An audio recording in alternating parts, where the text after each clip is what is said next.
Baik, assalamualaikum warahmatullahi wabarakatuh. Perkenalkan, nama saya Ahmad Nurikana, MPM 19 kelas A, Prodi Teknik Informatika semester 7.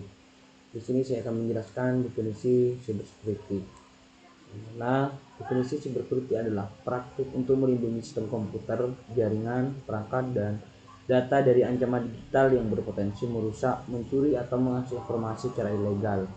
Tujuan utama dari cybersecurity adalah untuk memastikan kerahasiaan, integritas, dan ketersediaan data dan sistem, serta melindungi mereka dari ancaman eksternal dan internal. Secara lebih sederhana, cybersecurity berfokus pada langkah-langkah dan kebijakan yang diterapkan untuk mengurangi risiko yang timbul dari serangan siber dan mengamankan aset digital terhadap penggunaan yang sah atau berbahaya.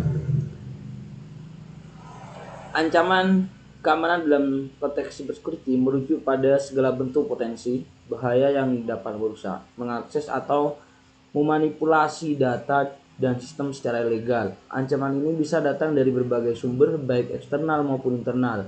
Berikut adalah beberapa contoh utama ancaman keamanan. Pertama itu adalah ancaman eksternal, yang mana peretasan. Serangan dilakukan oleh individu atau kelompok yang tidak sah untuk mengakses sistem atau data dengan tujuan merusak atau mencuri informasi. Yang kedua adalah phishing. Teknik penipuan yang dilakukan dengan mengirimkan email atau pesan palsu yang tampak seperti dari sumber terpercaya dengan tujuan mengelabui korban agar memberikan informasi sensitif seperti kata sandi atau nomor kartu kredit atau nomor rekening dan sebagainya, kode rekening dan sebagainya. Yaitu yang kedua adalah malware. Program jahat yang dirancang untuk merusak, mengakses, atau mengambil alih sistem atau perangkat jenis malware termasuk virus malware. Program jahat yang dirancang untuk merusak, mengakses, atau mengambil alih sistem perangkat jenis malware termasuk virus, worm, trojan, dan ransomware.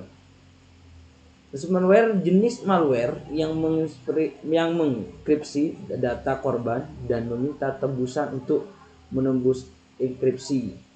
Tuh, lanjut.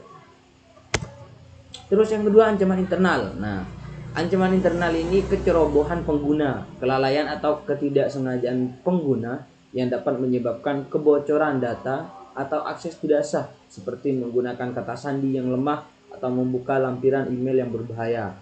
Penyalahgunaan hak akses. Pengguna yang memiliki akses sah ke sistem tetapi menyalahgunakan untuk tujuan pribadi atau merusak sistem. Serangan dari karyawan yang tidak puas. Insiden yang disebabkan oleh karyawan atau mantan karyawan yang sengaja merusak atau mencuri data perusahaan karena ketidakpuasan atau motif pribadi. 3. Ancaman dari pihak ketiga.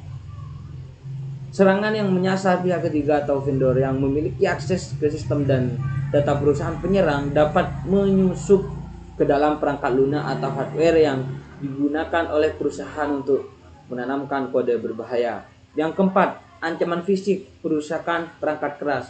Akses fisik yang tidak sah ke perangkat keras yang berisi data sensitif seperti pencurian server atau perangkat penyimpanan. Bencana alam, kehilangan data atau kerusakan sistem yang disebabkan oleh bencana alam seperti kebakaran, banjir, atau gempa bumi dan sebagainya. 3, yaitu adalah yang selanjutnya, maksud saya adalah konsep CEI trade, adalah prinsip dasar yang menjadi fondasi dalam dunia cybersecurity.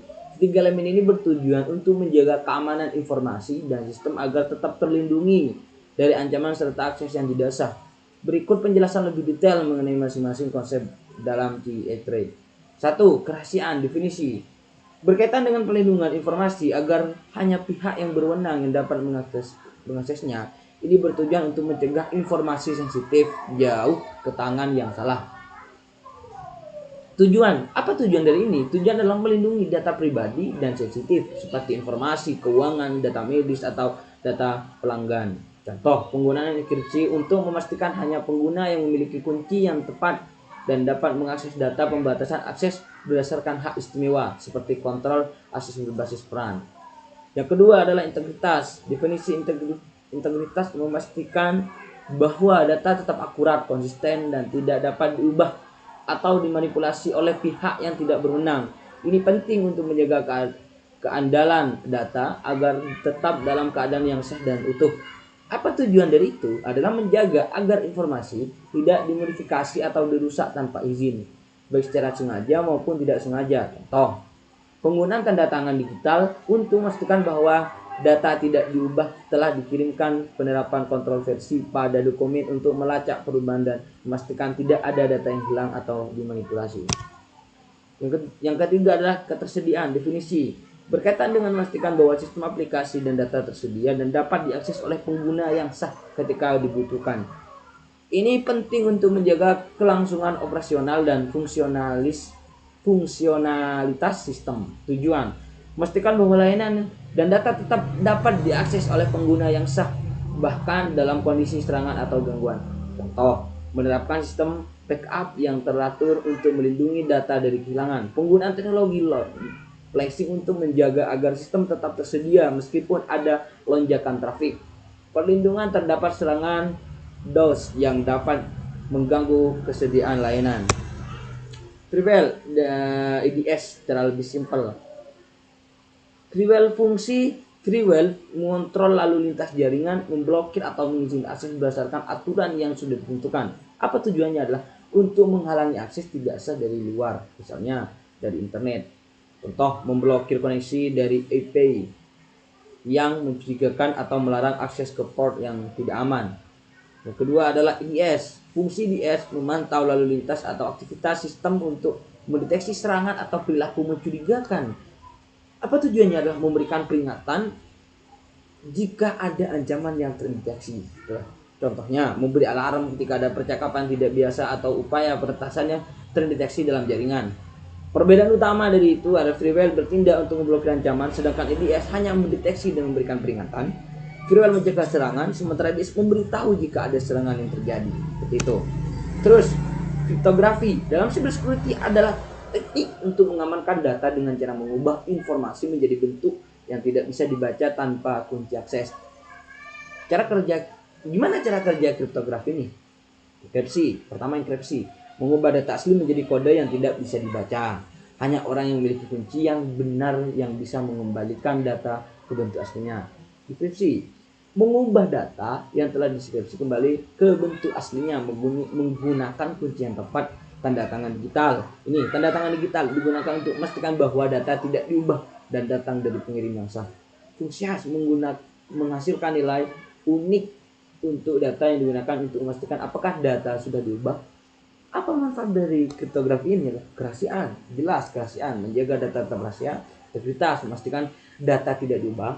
Keaslian, memastikan data berasal dari sumber yang sah.